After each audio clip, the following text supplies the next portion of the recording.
A healthier, happier life begins here. Welcome to Mercy Moments, a podcast by Mercy Health in association with True Chat.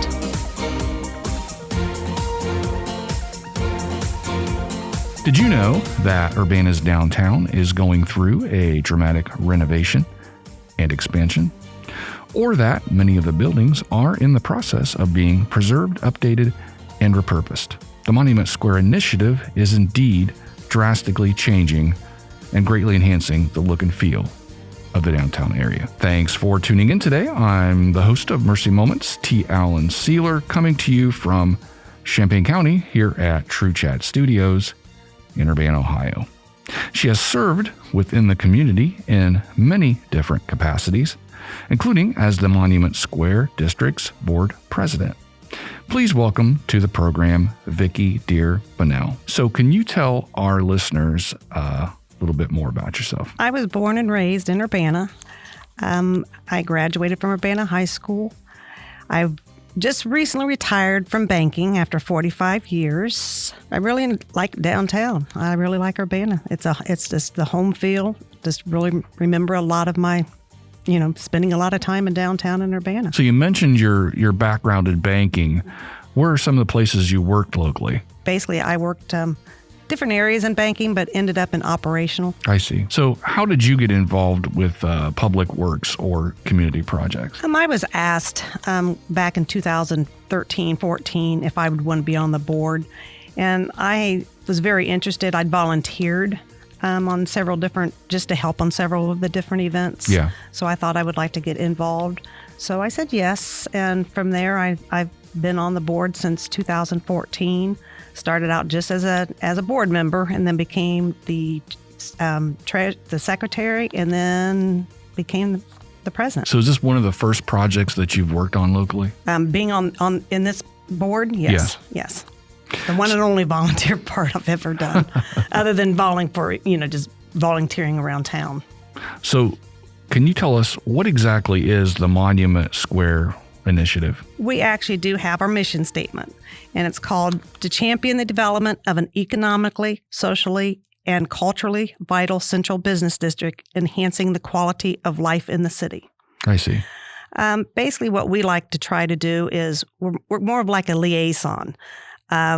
If merchants or downtown businesses, they want something, they would actually draw up something for us, come to us. We would review and talk with them exactly what they want and what their hopes are, and then we would take it to the city. So we would try to help in that manner. We are also the ones that help with the beautification downtown as far as the flowers on the monument, the baskets. We try to get that beautification going. So we kind of work with all the businesses downtown to see if there's some improvement that they want along the way, and we try to work a plan out between the businesses and the city. So what's the history of that area, though? The history, as you know, Urbana was founded in 1805. It was a slow growing, and there's always been like churches and dry goods stores and retail stores ever since, it was founded. It picked up when there was railroad stations that allowed Urbana to connect to all over the state, and that picked up into additional banking and manufacturing. Some of the oldest buildings were like 1868, 1893 that we still have. Two very old historical buildings that actually had the same type of business in it. So that's kind of interesting. But in 1894, the Monument Square Historical District actually got listed on the National Register of History of Places. Interesting. Mm-hmm. And it's of other architect and their contribution to the local history. So the contribution to make it is about 25 acres, and there were 66 contributing properties and 13 non-contributing. So in other words, there's some that have the actual architects and the history. There's like 66 of those buildings. So that's what helped it to be listed onto the National Register. So what types of architecture are actually represented, though? There's like 5 different types of architect that's on all these buildings that were known from back in the history. So what types of businesses were actually in some of these spaces originally? You had general stores, your dry goods. There is studios, little old-time photography. That was earlier back, and then now it's there's really Kermazi's, which is a well-known Right. place in Urbana. Right. That one's one of the longest retail stores, continuous retail stores. That was established back in 1893. Then the only second one that we have, which is the longest store or business, is off of Church Street, and that's the Monument Building. I see. And that was back in 1868. So we have several old buildings. You have some that were built way back, but they've also been demolished and replaced. So, we're lucky to have what we still have standing, basically. So what are some of the more interesting businesses that have been in the area over the years? Urbana was always known for their own mom and pop. You really never had any chains of anything. It's basically they were privately owned businesses. Right. So you had all the way from your drugstores to your you even had your own AAA. Just a little bit of everything. Yeah, right? You did, and that AAA I'm going to say is probably only one that was probably more of a chain type of a store because everybody's really got their own mom and pop style. So before the most recent revival, when was that area most prosperous? I'm going to say in the 70s. Before you had the malls, before you had, because everybody went to their mom and pop store, your shoe stores were here, your clothing stores, your dry goods, everything was right there. Back in the 70s, you had your pioneer days downtown. So I think it was very vibrant then before the big malls, before you had your big box stores. So how did traffic actually affect growth? Because it seems to me it benefits from having 68 and 35 go through there. It does. Over the years, you can see from the pictures the differences. What's changed and everything. As far as the recent is the roundabout a plus. Was it the lights back then?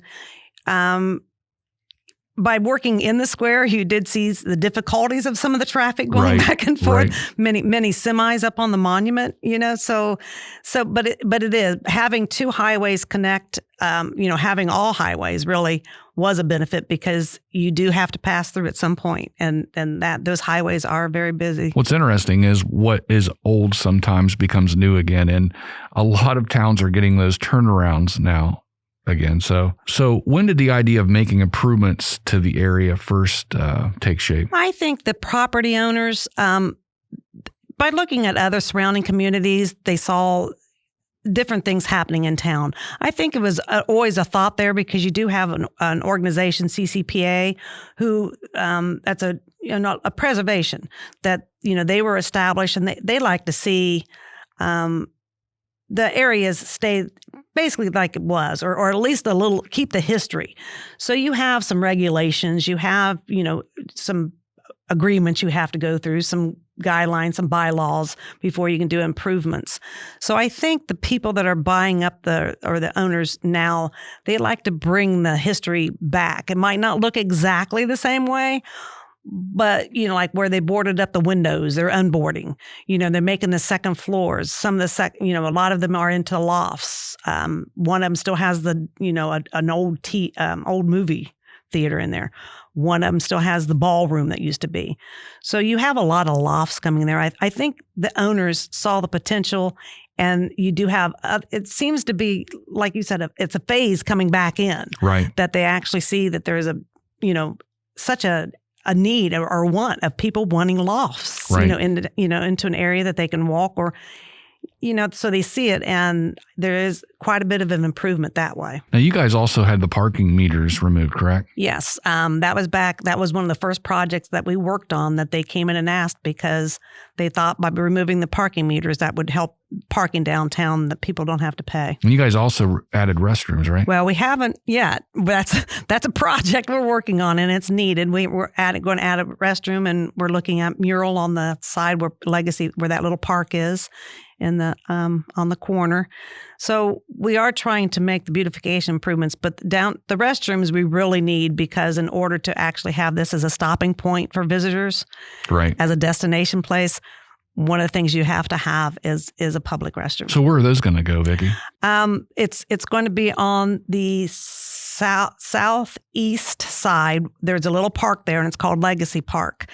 We've already left a gravelled area there, and there's already, a little bit of utilities there. That's where we are going to be building the restrooms, and they are going to be nice brick, beautiful. They are going to be nice restrooms, and we already have the drawings. We have it to the architect. That's done. It's back to the architect for some tweaking. And we actually have a contractor that's interested that's put the bid in on it. So who are the major players involved in that? This is all fundraising. Is it? It's all fundraising. So we were donated some money from another nonprofit that closed up, that folded. So we put that money aside, and that's kind of what we actually used to start with.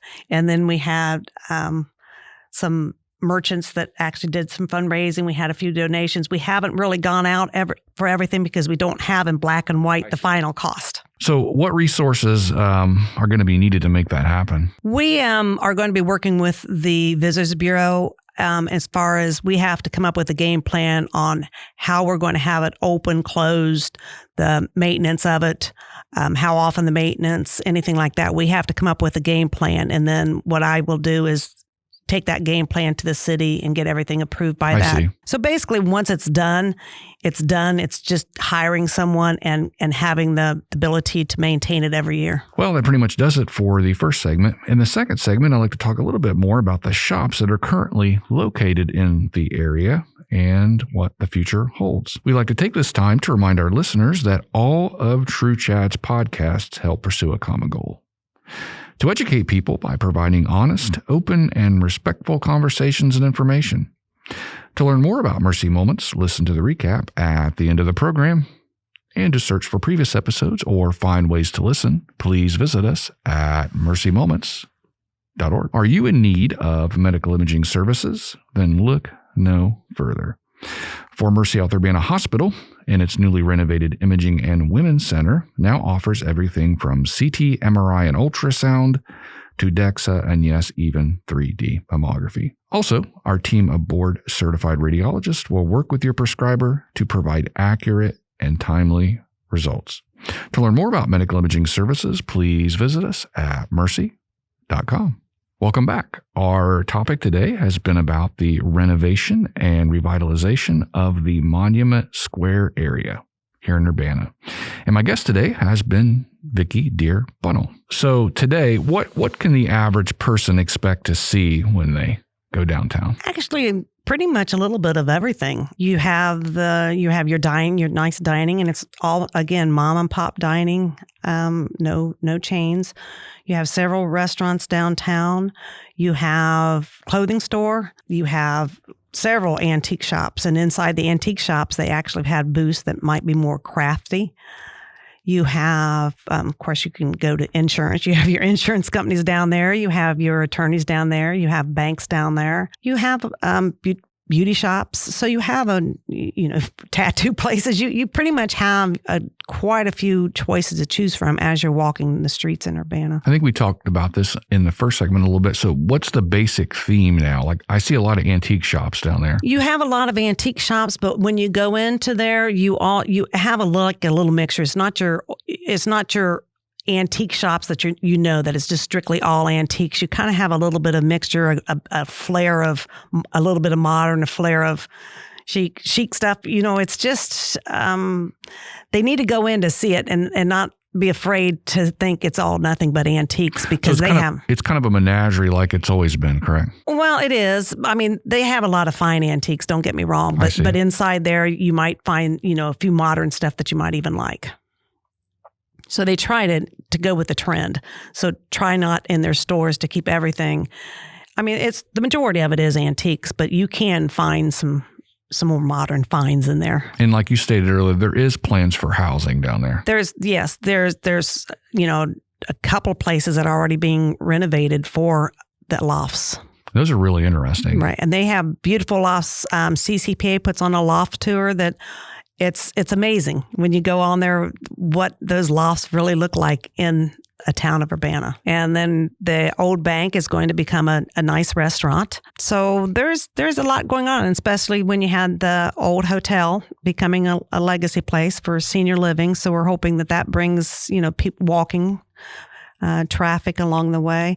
You do have a nice bakery, so you have a variety of everything in walking downtown. Now, you talked a little bit about how the amenities help draw events downtown. So what are some of the events that take place every year? Well, the merchants just recently last year got together and started doing a second Saturday. They're actually having one tomorrow, and they have like 7 food trucks lined up, ready to go. So they started their own foot traffic. So they're doing second Saturdays, and they're having a little bit of music in the park. That's one that they started. We always have an art affair. We have a chili cook-off. We added the holiday horse parade and Santa coming into town. Last year we had a cruise in. This year, I believe there's going to be another cruise in. So we add as much as we can get by.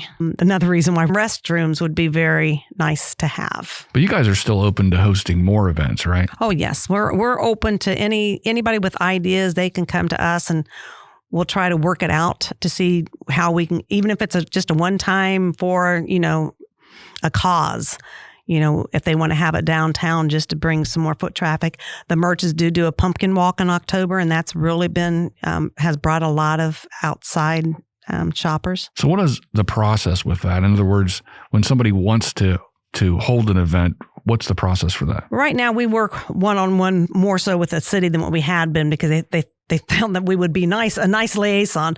So we have forms out there on our website that if you want something that's called an event form, they can fill it out. And what's going to happen is it submits to us. We reach out to them so we can fine tune down what they really want, what might need to be closed, some ideas we might have.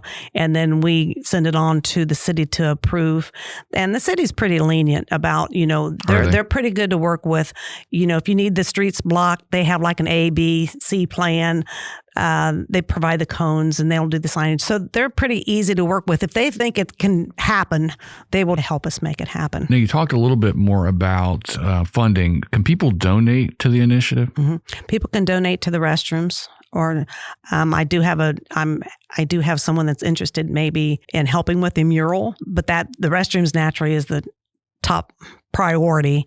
So we have had some individuals actually donate, but again, we haven't really gone out onto the donation part of it, because we'd like to have we have the the rendering of it, but we don't have a true price of what it's going to cost. So it's hard to fundraise when you don't have a bottom, of what do you want to. Your goal is. So what's the maximum amount that somebody can donate, or is it kind of just open-ended? It's open-ended to anything.